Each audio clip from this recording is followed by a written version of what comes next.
മുൻ മുഖ്യമന്ത്രി ഉമ്മൻചാണ്ടിക്ക് സാധ്യമാകാത്തത് സാധ്യമാക്കി മന്ത്രി വി.എൻ. വാസവൻ. ഏറ്റുമാനൂർ പുതുപ്പള്ളി മണ്ഡലങ്ങളെ തമ്മിൽ ബന്ധിപ്പിക്കുന്ന കമ്പനിക്കടവ് പാലമാണ് നൂലാമാലകൾ ഭേദിച്ച യാഥാർത്ഥ്യത്തിലേക്ക് എത്തുന്നത്. നാട്ടുകാരുടെ ദീർഘകാലത്തെ കാത്തിരിപ്പിനാണ് ഇതോടെ പുതുവഴി തുറക്കുന്നത്. ഒരു ഓട്ടോറിക്ഷ കടന്നുപോയാൽ കാൽനട യാത്രികർക്ക് പോലും നടന്നുപോകാൻ ഇടമില്ലാത്ത പാലമായിരുന്നു പഴയ കമ്പനിക്കടവ് പാലം.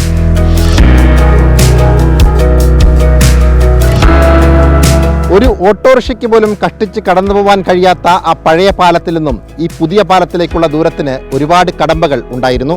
മീനച്ചിലാറിന് കുറുകെ പുതിയ പാലമെന്ന നാട്ടുകാരുടെ ആവശ്യത്തിന് പതിറ്റാണ്ടുകളുടെ പഴക്കമുണ്ട്. പുതുപ്പള്ളി ഏറ്റുമാനൂർ മണ്ഡലങ്ങളെ തമ്മിൽ ബന്ധിപ്പിക്കുന്നതാണ് കമ്പനിക്കടവ് പാലം.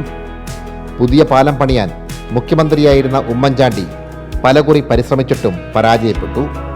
ഒടുവിൽ മന്ത്രിയായി വി.എൻ. വാസവൻ എത്തിയതോടെയാണ് നാട്ടുകാരുടെ ദീർഘകാലത്തെ സ്വപ്നം യാഥാർത്ഥ്യമായത്.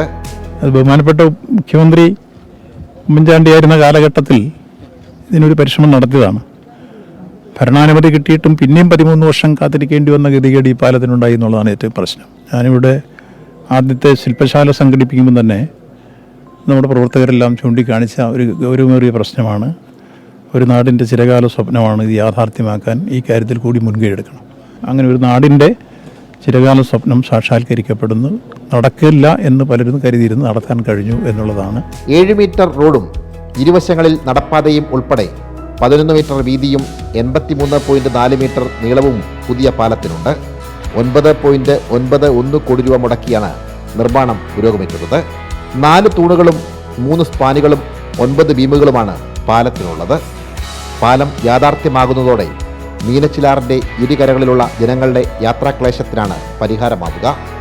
സാംജിത് ആർപ്പൂക്കരയ്ക്കൊപ്പം സനോജ് സുരേന്ദ്രൻ, കൈരളി ന്യൂസ്, കോട്ടയം.